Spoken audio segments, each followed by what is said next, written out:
Hello, folks. Okie dokie, what is going on? Blah, blah. Hello, hi, what's good? What's going? Today is Wednesday, February 24th, currently 2:11 p.m. I just got out of class about 10 minutes ago, online class. It was mildly boring, but, I was able to get through it with the help of not paying attention. I'm sorry, my teacher, my instructor, my professor. I did hear you. I simply was not just following along, though.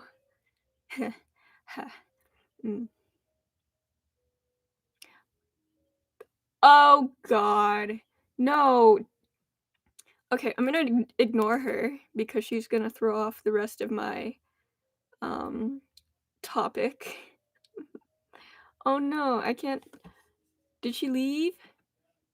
Okay, well, I don't know who stayed and who left, but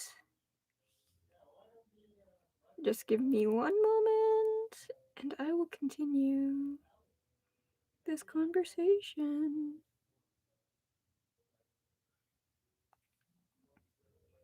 Wow. Well, I guess she wins that round unless she misses like a fool. Anyway, I had a pleasant day yesterday. Oh God, you made my other singular viewer leave. It's okay. Yesterday I had a real great time running through the fields in front of my school's parking lot. That was great.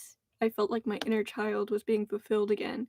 Like, it felt like recess. It felt like we were having recess time. Like, after lunch, after the hard morning of work, we went outside, ran around,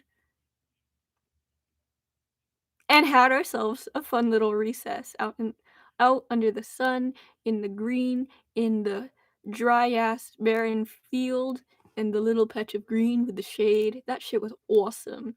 And earlier this morning, I was sitting out in my backyard, just sunbathing, and it started getting so warm that I was like, it'd be really nice to go swimming.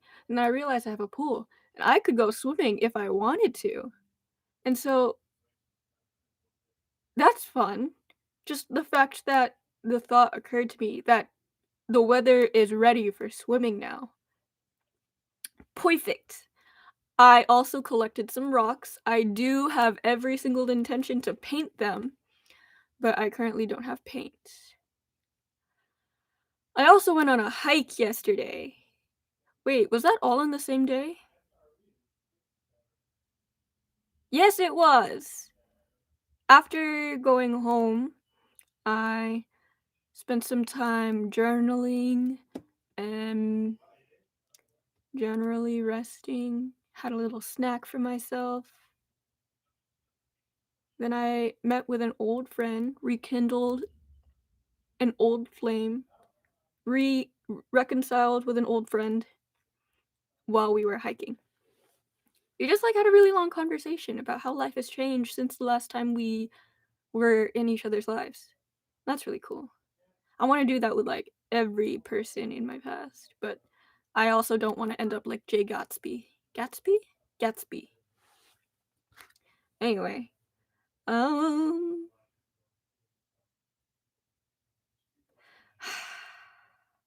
I want to read off every house of mine. Like, out of all the 12 houses, I want to read the order in which mine are in. And also, Kamaya, you should probably go do the thing you need to do so that I can more comfortably speak to myself in my camera. That would be helpful. Wow, I'm really being a bit of an asshole, but like, it's not so mean. It's just what I'm saying might be mean, but the tone I'm saying it in is just so. I don't know. Did she win? She says chuckles uncontrollably. That's never good. He said, yes, ma'am. Well, it's still loading, so until it loads, I'm just gonna pretend you didn't. So, anyway. Dreams? Yeah. I've been keeping the same amount of vitality, vividness in my dreams, but remembering them is not, um, as it once was, not too long ago. I created a new playlist. Oh my god, let me read you the titles of my playlist, because this is an essential part of my oh, it says I lost. Damn, rough. This is an essential part of my spiritual progression. Okay, so from my most recent playlist to my least recent, or my oldest, starting with Ascend Entrancement. So it's like when you're entranced, when you're full of wonder, you ascend even further beyond that. That's essentially what I'm trying to say.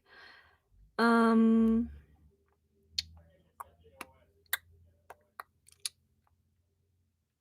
I don't know where my other playlists are. Okay.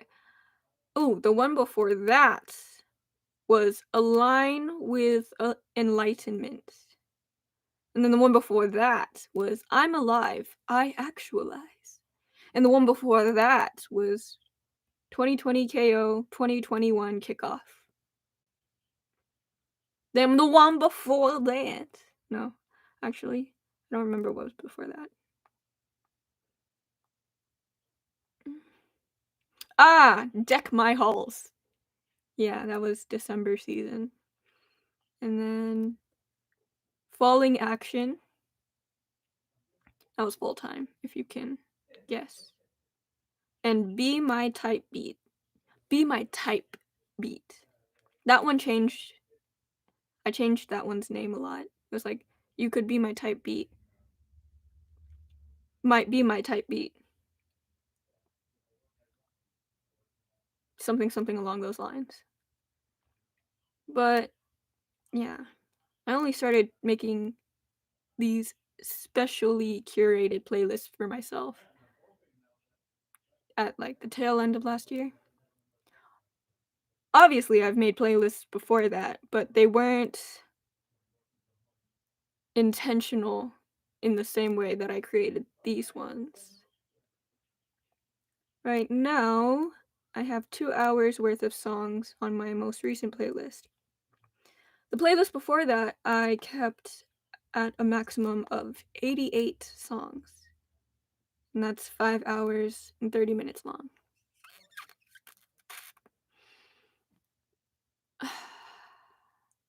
I've been pretty talkative.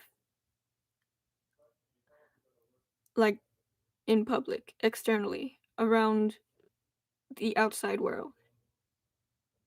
The times before that, I was just really talkative with myself. And that's still true, but not to the same degree.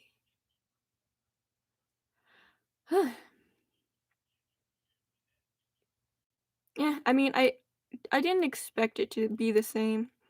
I just expected it to be familiar, and maybe it is, and maybe it isn't. I really cannot. I don't think there is a huge defining line, but thinking about it makes me mixed up, so I'm gonna try not to do that. Let's. Ooh, this is a good song. You may or may not be able to hear it. Let's see. Oh! Um.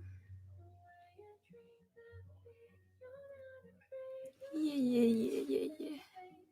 I've been cleaning a little bit here and there, just in small little increments, which is great. Something I could definitely get used to. I like this habit of mine that I'm creating with these everyday actions, because I don't know.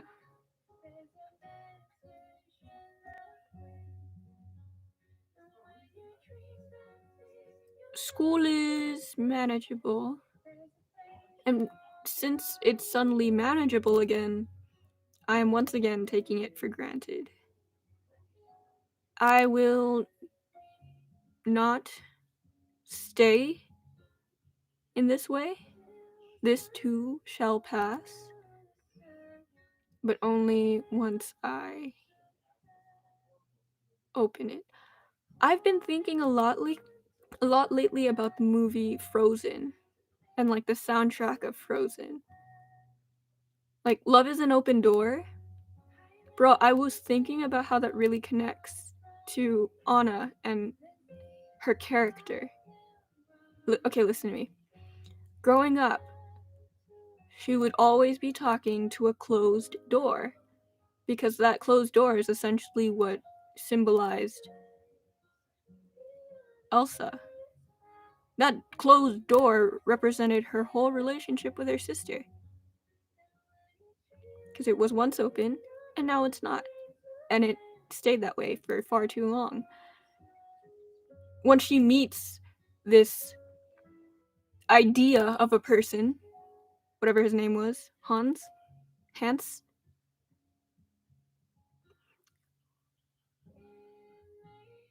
obviously she's gonna do it.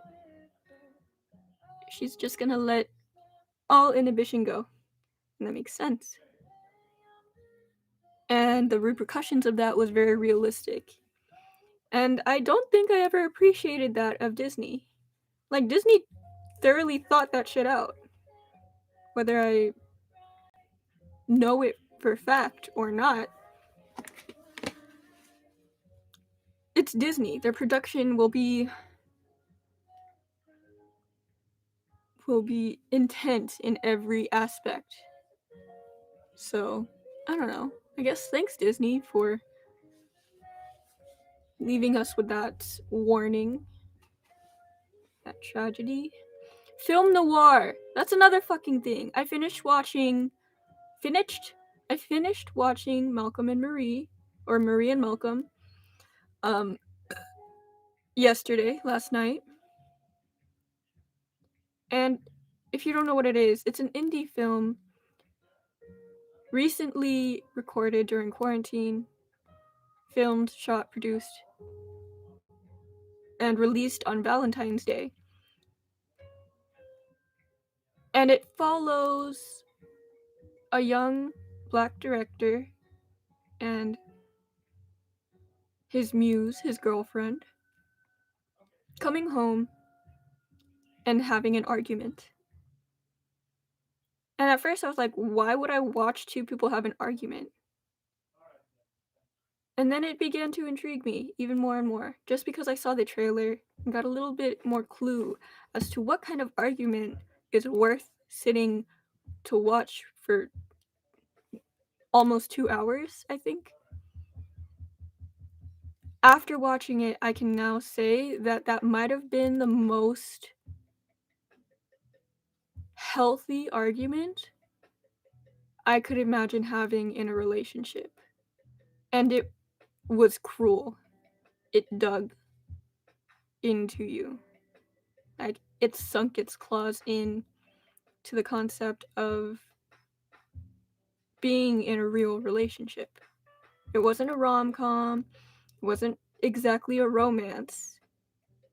I would describe it as film noir. Because yes, it was shot in black and white, and yes, it's a story about a great tragedy. It builds up to the protagonist's downfall. But there's two protagonists. And I guess two antagonists. And that's what makes this movie, this indie film, worth sitting down to watch for almost 2 hours straight. Given I didn't watch it all in one sitting, just because that's not me. That's not how I can do things. It doesn't work for me. But I did watch large chunks of it at a time because I was just so drawn in. It was crazy. And I was left wondering how much of this is real, like as in real to their lives. I'm sure they've experienced it, but did they experience it together? I can't remember if this was a Mandela effect or if this was reality, but I thought I saw before on Zendaya's Instagram that she said something about living with someone named Malcolm. I can't tell if that's his nickname. I mean, John David Washington, I think that's his name. John Davis. I'm sorry. I can't tell how much of it is real, and I think that's one of the biggest intrigues of this movie. Because, I mean, like, yeah, the situation, the circumstance, the setting can be very, very real. That's what makes it a believable movie. The thing that makes it incredible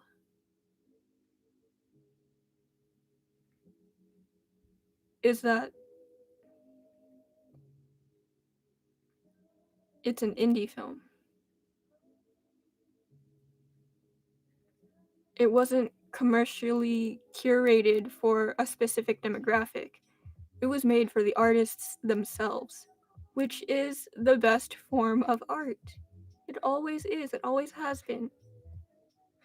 It always has been. That's incredible. They did this for themselves. Zendaya herself said that she was going a little bit stir crazy. I mean, these are not her exact words. I would hate to put words in someone else's mouth, but I mean, she is a celebrity, so I don't really know where the line is drawn. Let me say this. I read in an article verbatim that she needed work to feel like herself. And I can understand that. A lot of people can understand that. Her specific meaning of that phrase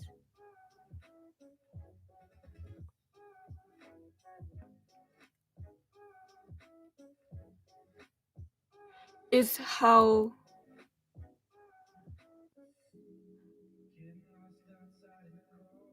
her meaning of that is easily understood once you watch this movie.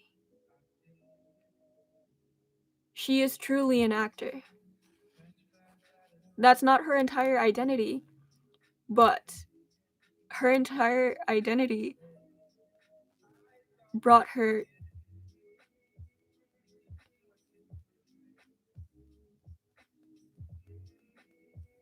to be recognized as a true actor. To me, in my own perspective, in my own eyes. She's always been an actress. She's always been on shows. She's always appeared on movies and this or that. This is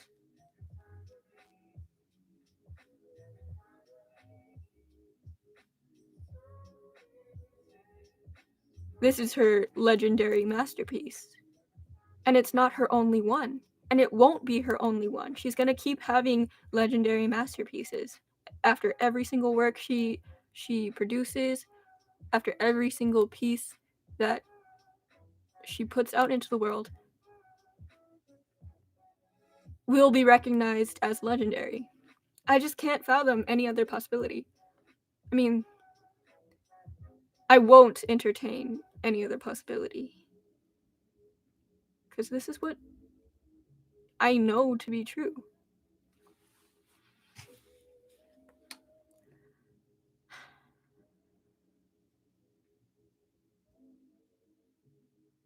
She was on Dancing with the Stars. I remember binge watching the episodes she was on YouTube and just falling in love with her.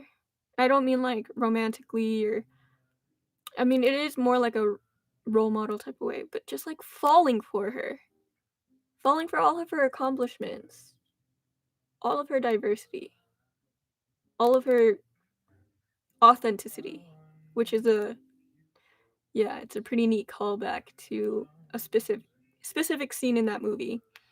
Oh my god, that's such a great scene. There's this scene where Malcolm, the boyfriend, says he's like having a tantrum about using the word authentic to describe films, to critique films with, describing it as authentic, as if there's nothing better to say about it. And Zendaya disagrees. I mean, Marie disagrees. Excuse me. She is not her character. Marie disagrees. And she makes a wonderful point in displaying why authenticity matters. And when she's done making her point, and Malcolm is left in bewilderment, in absolute shock and awe, she goes, "That's what authenticity gets you." And stands up and walks away. And he takes just the longest moment just to process how to respond to that. And that's pretty powerful. That was such a powerful scene that I felt, I don't want to say empowered, because I'm not sure if that's the right word, but it was something like that. That's kind of what the movie makes me feel.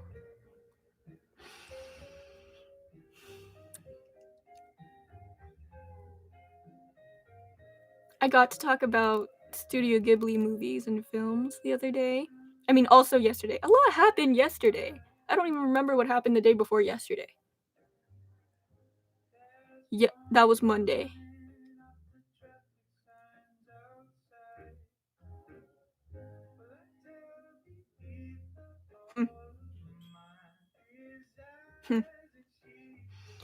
Okay. I got to talk about Studio Ghibli films. Earwig and the Witch, Studio Ghibli Films' first CGI movie. I read the reviews after watching the movie, as you should, and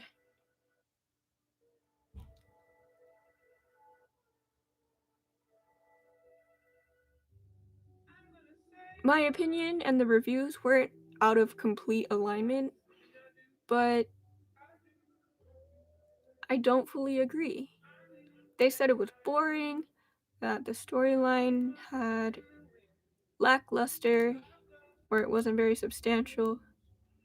And yeah, it was somewhat shallow if that's the way you're going to view it, if that's the mindset you're going to watch it with, then yeah, it'll come out seemingly very shallow. Seemingly like a lead up to a sequel instead of a standalone movie. Now, Studio Ghibli Films has never made a sequel to any of their movies, and they have never announced to reveal a sequel. But if they ever were to, now would be the time.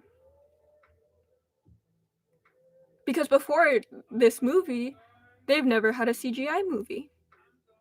There's always possibility for firsts. And this might be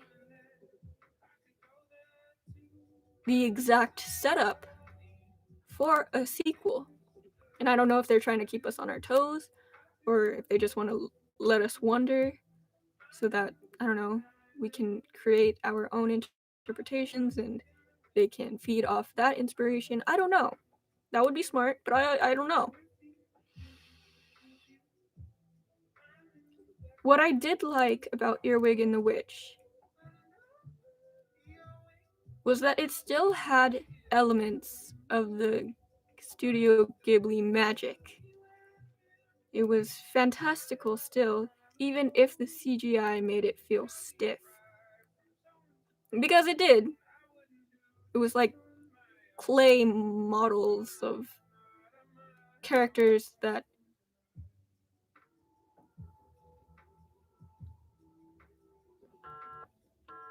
just, I don't know, they just don't do it quite to my satisfaction. But there are moments that can make up for it, that can compensate for this movie's misgivings.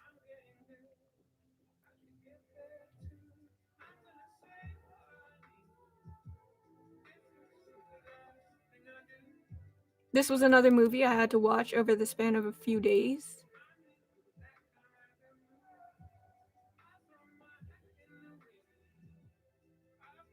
I don't know. I don't have the strongest opinion about it, just because it wasn't a very impactful movie. But there was this one line. I mean, like, Earwig as a character, as a person, with her character flaws and her strengths as a protagonist, even if they are a little selfish, I guess you could say. There are parts of her that I deeply want to reflect with myself. She has this attitude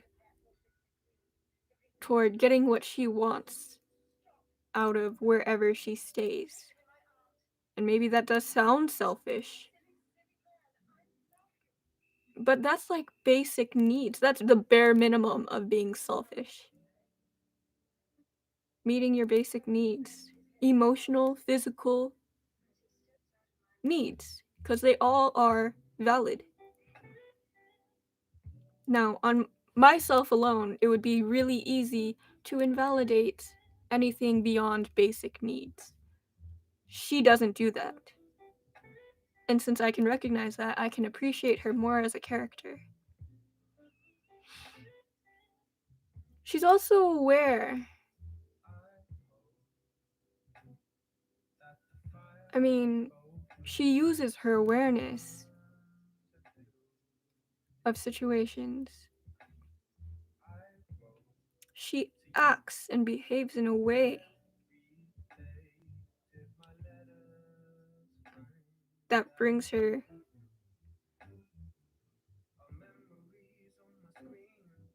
to a place she's willing to be. Does that make sense?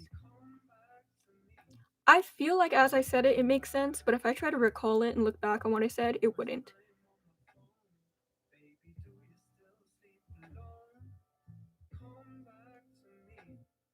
She takes action. And the fact that she's the main protagonist. There's really only like 2 male characters in the whole film, besides a cat. Including the cat makes it 3. But there's 2 male masculine characters. One of them is the Mandrake, the other is Custard. Custard is her, I guess you could say, childhood best friend. They did everything together, and she pushed her. She pushed him to face his fears and to be brave. And he sort of grounded Earwig. Until Thomas, the cat, took Custard's place. And they made that point when she kept accidentally calling Thomas Custard. And I'm just now realizing that Thomas, short for Tom, is like Tom the cat, which is like Tom and Jerry.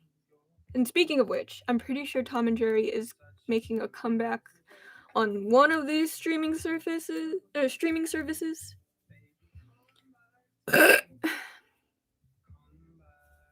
Yeah, it's coming back. Either on Netflix or HBO. I don't know which. But yeah, I just realized that Thomas the cat, Tom and Jerry, Tom the cat, Tom cat. Anyway, she befriends all of the obstacles in her way. That's what makes her so powerful. That's what gives her these magical witch-like qualities.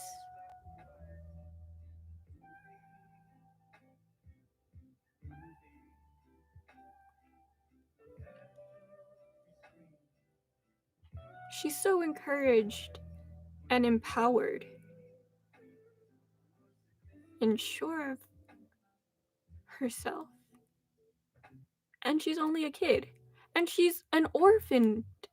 She's an orphaned kid too. That's another thing I really like. the narrative of the orphan child. When I was little, I watched the movie Anastasia with my sister. She too became an orphaned child after,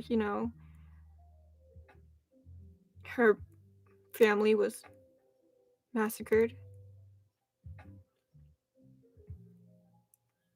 And I don't ever recall her being disempowered in any kind of way.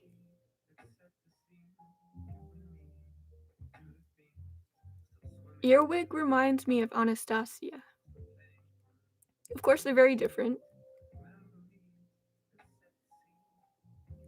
but very similar.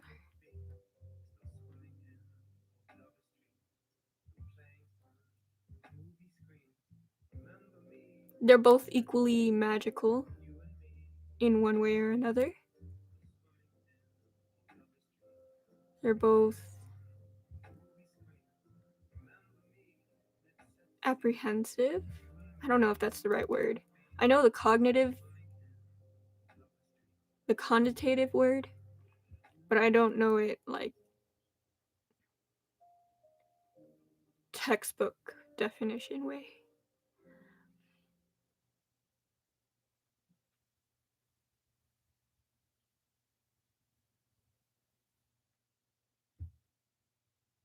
The Selfish Witch, Yaga, Bella Yaga.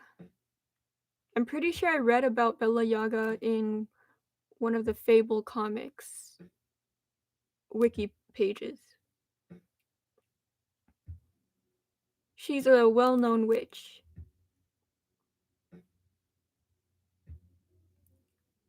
In this movie, she's another rendition or a new twist on the angry cat lady or lonely cat lady.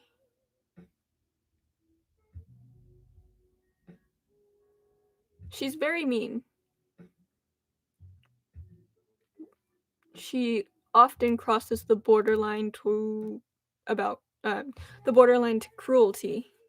She often just walks that line.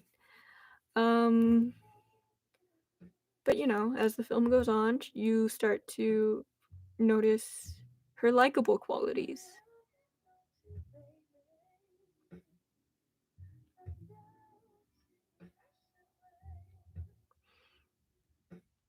I don't know how much more likable or unlikable the characters get as the movie goes on. And that's something I think I like. I like that it's not obvious. And if it is something you can tell, it's covert. It's not overtly, this person's good, this person's bad. This is what was bad that they made them do. This is what was good that happened. It's just a series of experiences, the way I see it. Made me feel a lot more comfortable with living while being alive.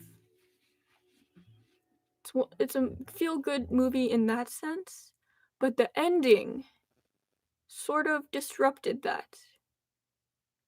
Maybe I don't want to say interrupted that, but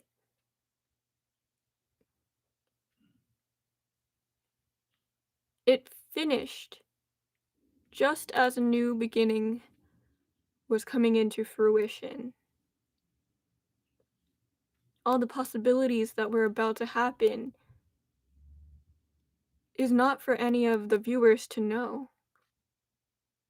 It's not for us to witness. The story we were introduced to is already finished. The possibility is what's up to us, but we're not allowed to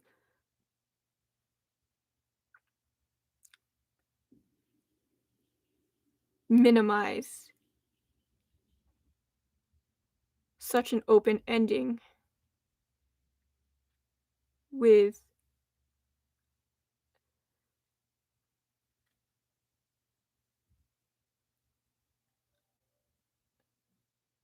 anyone else's conclusion but our own. our own interpretation. It really encourages that. But if you're not open to interpretation, then that movie is not going to end well for you. It's a skill to be open to interpretation, to be embracing possibility in the face of uncertainty. Because uncertainty happens all day, all the time. And everything you do about it is a choice that you make. And that shapes and shifts endlessly, relentlessly. It was just really nice to know that this little orphan child has the same kind of free will that I do, except that she uses it in a way that's most effective for her and her needs.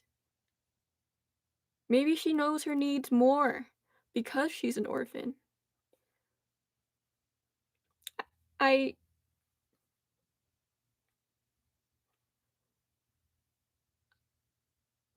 I could spend a long time discerning what makes her who she is. I do that enough with myself, though. It's a it's it's a task. That's how I define what being strong means to me. How willing you are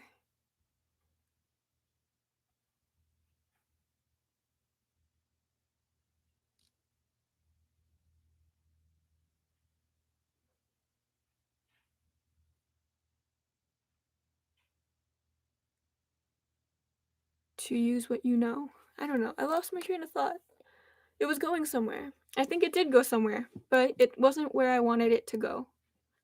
Just went in the direction of straight ahead and forward. And I think I missed my stop. I didn't get off on the right platform, but that happens. That's okay. Earwig and the Witch. I think I also liked it because I could relate to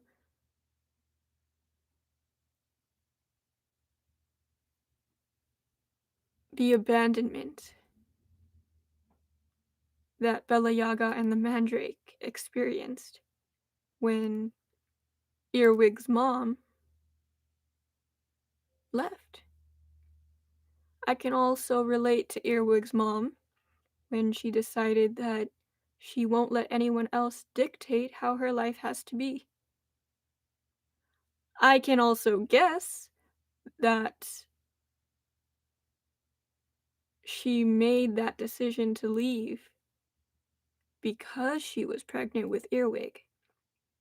But I'll never know. It's a story. It's curated. It doesn't fully exist. But it was created. And somewhere in real life, it is true. Whoever the second viewer is, I don't know. Maybe I'd like for you to stick around. In any case,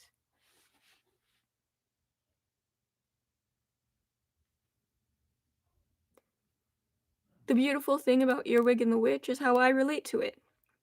That's simply all that needs to be said. The beautiful thing about Malcolm and Marie, even though I've never been in a fight in a relationship, even relatively close to that, I can still relate because what they talk about is what matters. They're real matters that I face even outside of a relationship with someone else. Because a lot of it has to do with the relationship with ourselves. Yeah. Yeah. And it was hard to watch. That's probably why I kept wanting to watch. Maybe it's the same kind of feeling that horror and thriller junkies get from watching those kinds of scary movies. Marie and Malcolm, to me, I would describe as a film noir and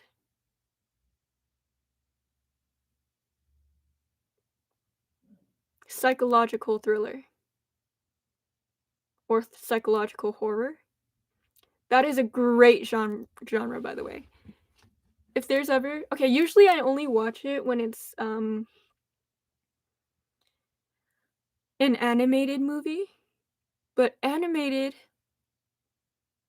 or animated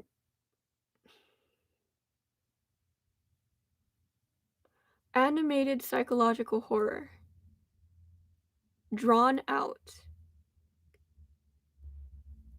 that is my shit. That shit is bananas, Bananas, and it's my good shit, that's that good shit. Psychological horror with a mix of film noir. That's exactly how I would describe Marie and Malcolm. Malcolm and Marie? Max and Ruby! Ruby and his little brother Max. I said his. Anyway, pronouns. But I also did have a conversation about the respectful use of pronouns. It rubs me wrong when people insist on saying the word it to describe people. It rubs it rubs me wrong that they don't understand how that could possibly be harmful or hurtful. There are some people in my world that are just so preoccupied with their own pain, they have no way of comprehending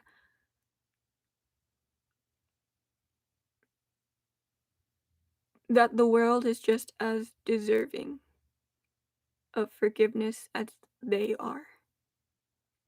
And that is a hard lesson to learn.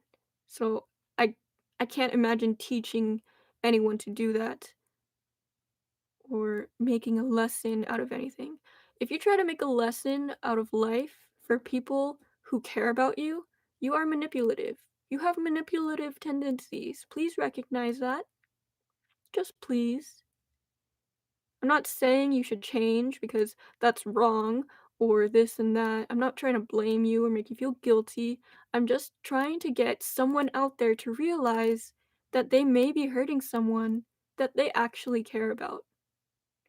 And that person that you hurt might also care about you too. And that matters a whole lot more about being right or being strong or being prideful or being rich. It doesn't matter as much as caring about those who care about you. I firmly believe that. And I mean, if whoever seems to be watching this doesn't believe in that the same way I do, that's fine. We are individual people. But we share this world. So how about we make some compromises? Because we're not going to stop sharing this world. I'm not going anywhere. I don't expect you to go anywhere. I do expect, though, a little bit more respect. I'm demanding. I have needs. And sometimes I need help meeting those needs. And that's a human thing to admit. So if you're human and you're watching this, which, I mean, like, hey, if one of you isn't human, hit me up. Wow. No, I lost my train of thought. If you're watching this, enjoy it, take it for what it is, and remember to take yourself for what you currently are. Own yourself for what you already have. That's what's going to lead you to be a better person, I believe. That's what I believe to become the person I want to be. Someone wrote this some time ago. I just remember reading it that I am my worst, my best, and my current self all at the same time. It's a little bit confusing. It gets a lot less confusing when you realize that it's a choice of which version of yourself you are going to be in this given moment. In this given moment, are you going to choose to be your current self? Your worst self or your best self? It's a choice. It's your decision. It's up for you. That's free will, baby.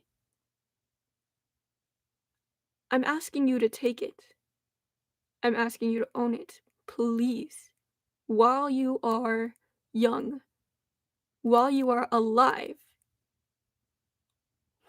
while you're not bedridden, scared for the rest of your death, or the rest of your life, I mean, maybe. I don't know exactly what I meant, but if if this podcast does nothing for anyone in the world,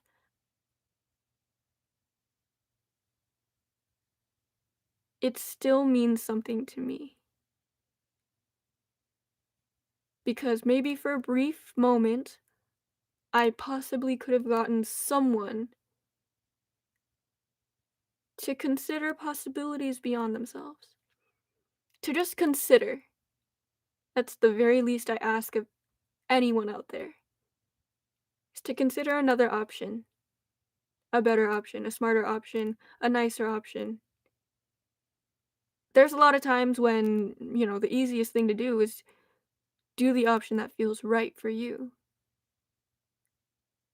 And often that is the best thing you can do for yourself. But I'm realizing as you get older, these options, these decisions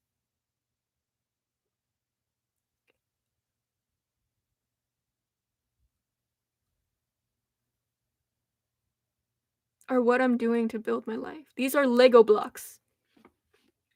These are pixels adding up to create an actual picture. Or puzzles. I don't know how many metaphors I can use to get everyone to understand this, but I don't need to please everyone. And that's something I have to remind myself often. I didn't consider myself a people pleaser. I hardly even considered myself a people person until I was, somehow. And then I was in denial that I was, because I swore that I've been the same person. I was relentless about that. I'm still the same me. I'm still Reina. I'm still the same person. Yeah, I'm still Reina, but I am not the same person. Every day I'm a different person, just a little bit different. That applies to every single person walking on this earth. Which direction will you walk differently in? You're not going to choose the same self all the time. You'll probably always worry about which self needs me right now the most. Does my worst self need me? Does my best self need me? Does my current self need me? The answer could be yes to all of them. Now is the time to discern how much each version of you needs you. And this is kind of an abstract metaphysical concept to try to comprehend. This is what intrigues me. This is what I believe isn't talked about enough.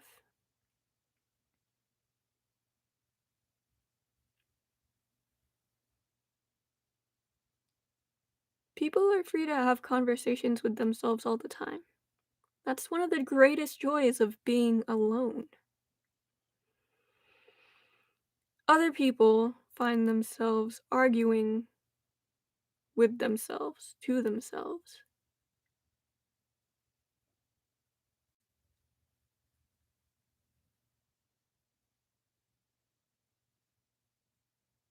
In front of somebody else. And I didn't realize that I've done that. And it's not something I like or something that I'm proud of. I mean, honestly, it doesn't even matter if I like it or not. It doesn't matter if it's good or bad. The fact of the matter is, it was real, and what I did had an impact. And the impact was not what I desired. It was what I expected, it's not what I desired. And it's really hard figuring out the difference between those two. For me. Finding the difference between two similar things is so that's so abstract.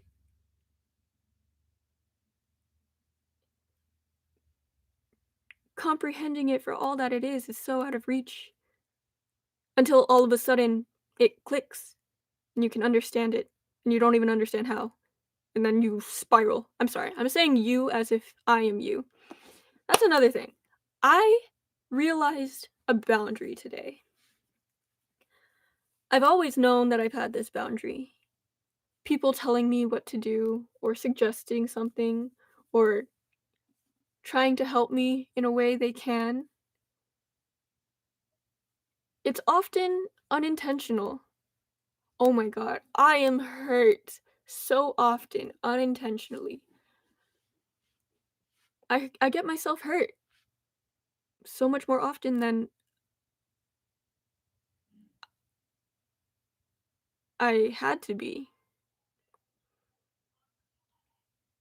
But what had been is what had to be. So, it might have been better off for me in my best interest.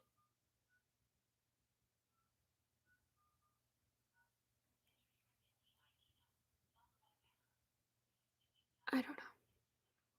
I lost my train of thought again. Something to do with consideration. Ah, boundary. Um, being told what to do.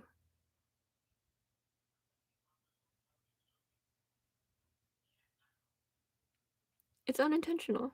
I get it. That doesn't matter though. The fact that it's unintentional does not matter. I understand you didn't mean this way or that way. I understand me knowing that means a lot, and I do know that. I can recognize that. And yet, it does not matter because what you meant to do isn't what happened. And that applies to myself too. And that's something I'm still trying to figure out.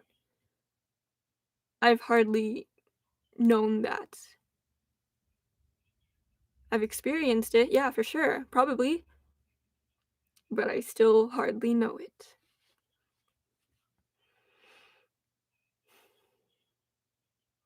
I feel completely different every other day to the point where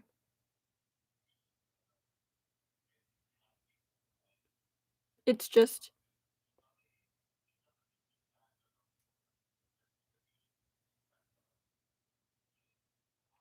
perceived as inconsistent, when in reality, that's absolutely normal. At what point did being normal become so defined? Please tell me when. When did normal become a strict set of procedures and rules, regulations, routines, and rituals? I mean, yeah, having those things is normal, but having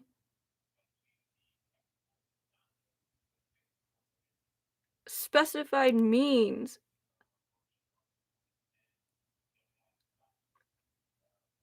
for each way of living is just not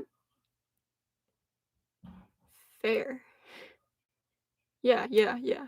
I already hear someone saying, life's not fair. Right, but is it because you're making it out to be that way? Or is it because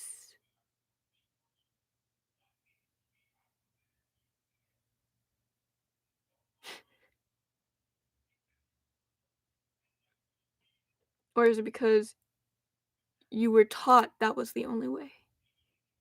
Or maybe it's both, or maybe it's neither. There's always an option C after options A and B, and so on and so forth. There's endless amounts of options and possibilities, and people think with such limitation. They find themselves in places out of control. I'm saying they and them and you as if I'm not talking about myself. I'm talking about myself. It's a force of habit to use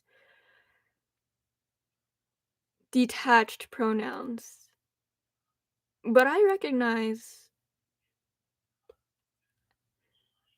my own pitfalls.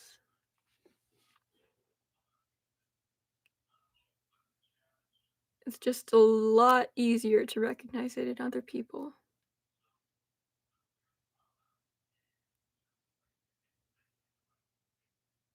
So let's consider that. What am I recognizing in other people that I refuse to see in myself? Am I denying this?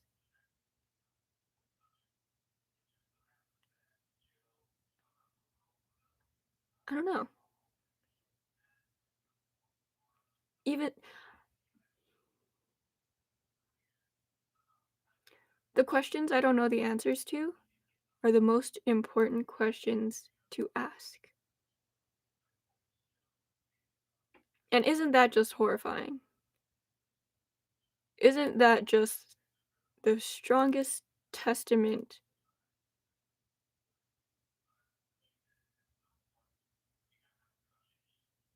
to how trustworthy you are? Isn't that so vulnerable and naked to believe that, I don't know. You can probably connect with what I said with what I just said earlier, but um I got it. There's these little gnats that have been let loose in my house, and they're everywhere. Every now and then I'll just see a little and I try my best to clap it. Last night I clapped at least 3 of them. But yeah, I haven't had these bugs around since like my first house. And by my first house I mean my family house. I used to live in a pretty brag-worthy house. I mean, it was 2 stories, 12-foot tall ceilings. Um, yeah. The point of that was, it was nice in the beginning until we stopped taking care of the beautiful large house. It was so big and vast, and we had so much stuff to fill it with that we took it for granted. And that's so sad because it was a beautiful, wonderful house. And we do that with everything we own. We take it for granted, and it's so sad. Because then you look back on it with nostalgia and remember the greatest parts of it times 10, and you realize, I could have had more if I just knew I could do more. And then that leads to regret. I mean, if you let your mind wander to that, which often it does. I don't know who just liked, but if it was Kamaya, then shut up. Oh, okay. Yeah, that house, the space was so filled with insignificant messes. And that became my norm. That became my reality, and I started living in that because I was living in that. It got to me. It got to the core of my being. It became who I was, to take up space, fill it with nonsense. And I didn't like that about myself. I haven't liked that.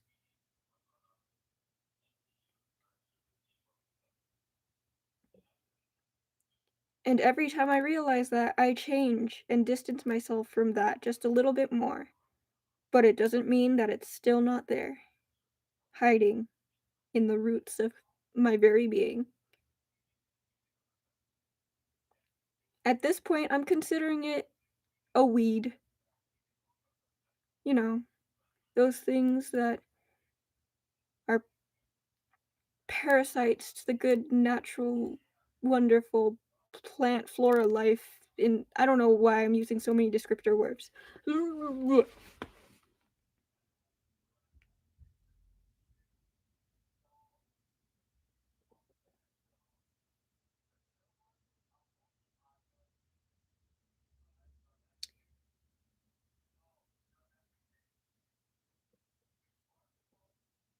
that thing I didn't like about myself is what I'm trying to view as an inconsequential weed in my garden of growing. I wrote a poem, or just like poetic. I wrote poetry. It's over there. I'll be right back. I'm gonna get it. Please don't leave. Please.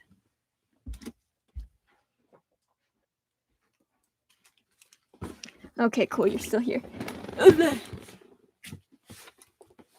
Uh-huh. Okay. So what I wrote a lot yesterday because I had a lot on my mind and not a lot of vocal energy in my throat chakra to express everything I had in my mind. So I did it in writing. Oh, the garden is for growing. Seeds are for sowing. I'd rather pick ripe fruit, bite into juicy, sweet, and sour, than to have never tasted at all. It'd be a shame, though, to let it rot and fall off. Yet if it were to, it'd be better than taking one bite and deciding I don't want it anymore. I don't fully understand exactly what that means. But if I say it and I write it before I can even think, then I know that it is true. I know that it is real.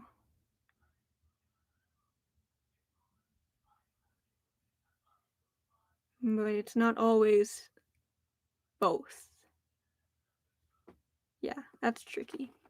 That's the trickiness of being a conscious being. But you know what? We get to be conscious beings. That's something we don't get to be grateful for. That's something we don't give ourselves enough gratitude for. How are we supposed to be appreciative of the life we have if we don't even appreciate being in the space we already have? I don't know. I'm going far out with whatever I'm thinking about. It kind of just flutters away.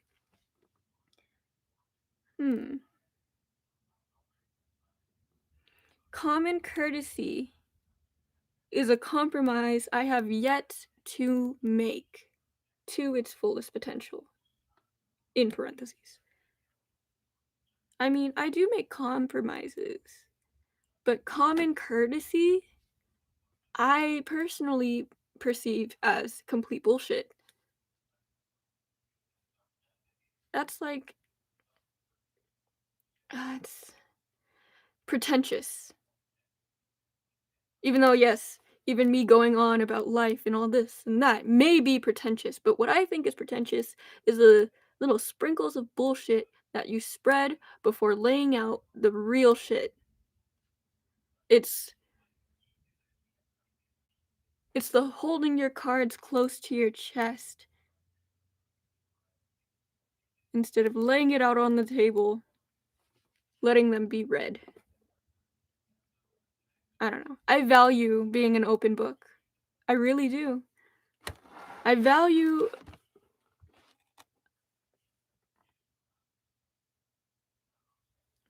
my reservations.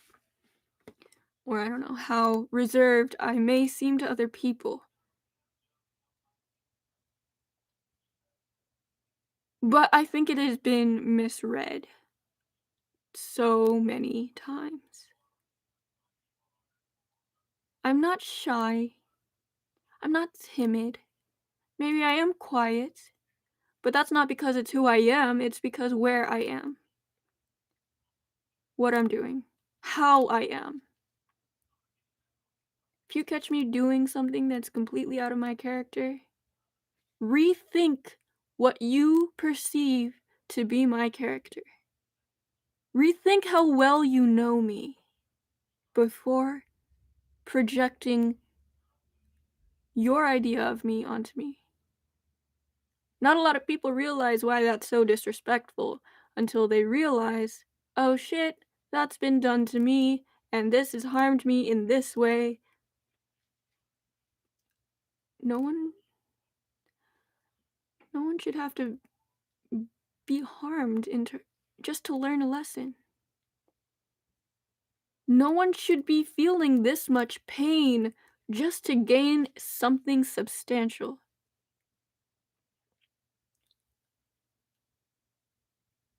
Pain should never have ever signified gain. But what if that's simply the reality of the human condition? What if that's just all it is? I don't think I can believe that and stay alive. I don't know if I could. Maybe I can. You know what? I definitely can. But I will choose not to because that sounds miserable. How long will you live in misery before deciding, I don't want to live in misery? And then deciding to stop living in misery? How long does that take? The only answer I could give you is too long. A minute longer is already too long. Do something now. Change something now. That's why I may be impulsive. Maybe I'm idealistic in the way I take action. Maybe that's why it doesn't go so well every time, because I expect something ideal in a reality where it's just not that way. But I can't kill my hope just because of one trial and one tribulation. You know what? I like that better. Fuck gaining from pain. Fuck that connection. Fuck that relationship between those two things. Disconnect that immediately. Unlearn it. It is not serving you. Sorry, it's not serving me. I keep You're gonna notice me keep doing that, and I really hope that mm, it's not a habit I'm gonna be able to break right now. If I'm trying to think of what I'm saying, I'm not always gonna hear myself until after. So I appreciate the patience and the fact that two people are still here and that like has not been taken back. What if I just jinx myself? That's scary. Um, well, if I don't, then I'm glad that the universe decided to not make that into a karmic thing. Um, ooh, I also wrote teeter the scales just to feel nervous excitement. No! Who took back their like? Who did that? Come on. Was it you, Kamaya? You little twat. Anyway, if it wasn't Kamaya, then you're not a twat, but if it was. Oh my god. Becky, look at that thumb. Well, anyway. Um I wanted to read. Oh shoot, my phone straight up died. Yeah, she's still fucking here. God damn. Okay. I was gonna read my astrology houses, but it became very clear that that's not actually what I want to talk about. You ever notice that sometimes? Where you never actually talk about what you want to talk about? That's that's like a regular human thing, right? Like that's a normal human experience. It's not just the fact that I'm gonna say it's a normal human experience. You have a full conversation with someone you wanted to talk to, and at the end of the conversation, you realize that no subject you talked about was exactly what you wanted to say. Usually, I would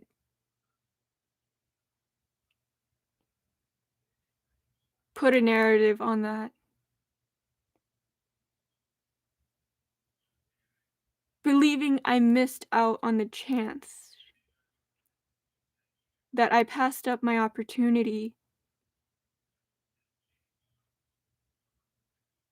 and gave away my power of my intentions. It really sucks when the power of your intentions feel like they've been taken away.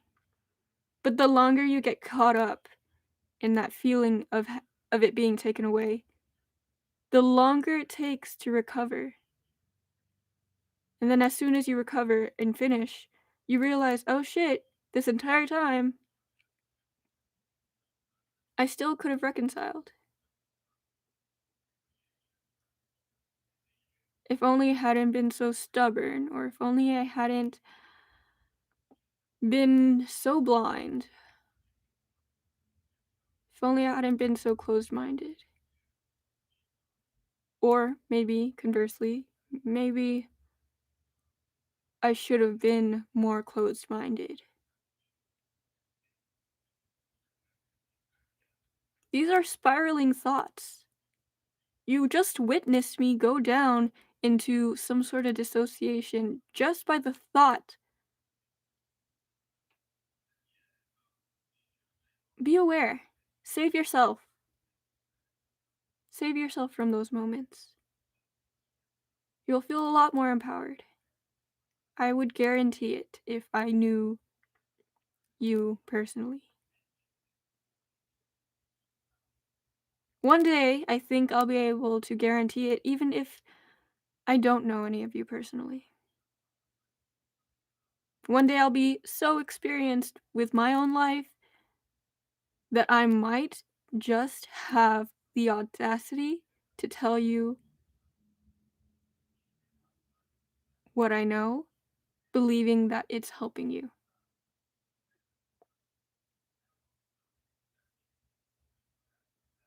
I don't know. That's actually such a good thing to say sometimes. I don't know. I don't like saying that. I had a belief, a very strong one, that I hate when people say I don't know. If you have, this was my argument that backed up this idea. If you have the capacity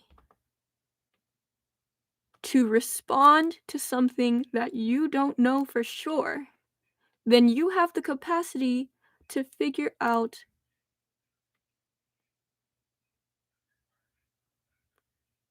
what you do know. You have the capacity to respond with certainty, and yet you're choosing not to because I don't know. I understand how parents can get angry at that and see it as laziness, even when it's not that case. I can also recognize that saying I don't know might be the best answer to questions you're not ready to ask or to be asked. If you can't ask that same question for yourself, how can you answer it for someone else? How can you?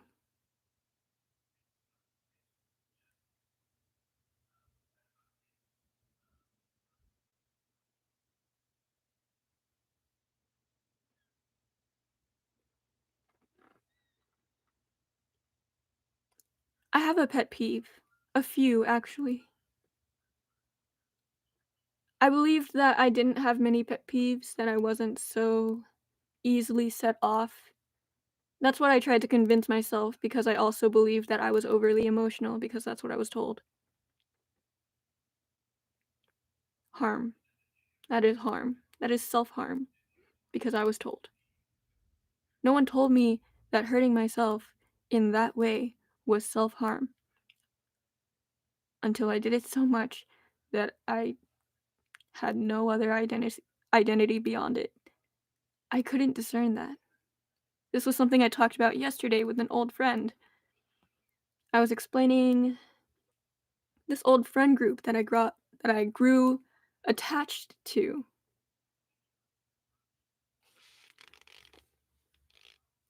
I still think about them.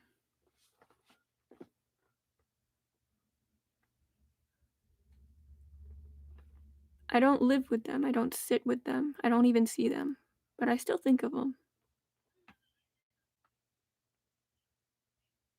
What does matter is the way I am thinking about them. For a long time, it was sorrow, self-pity, and it was anger. You know, the 7 stages of grief, I think. I was filled with grief, and I didn't stop grieving until I figured out how to mourn.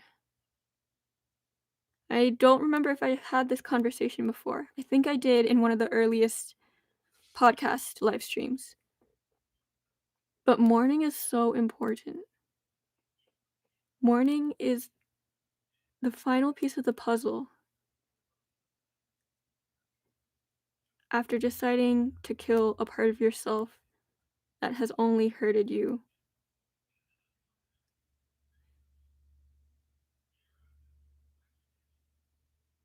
But you have to decide to do it yourself. No one else has the power to kill that part of you.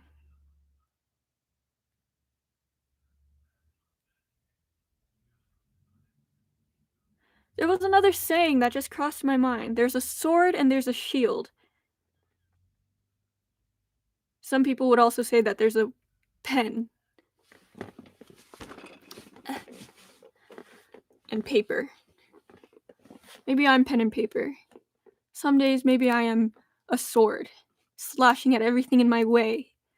Some days I'm a shield, and just a shield protecting myself. The days when I am a pen, they kind of flow into exactly what I need. Some days I'm paper, a blank slate, and that sometimes scares me because I see myself as thin and flimsy and blank.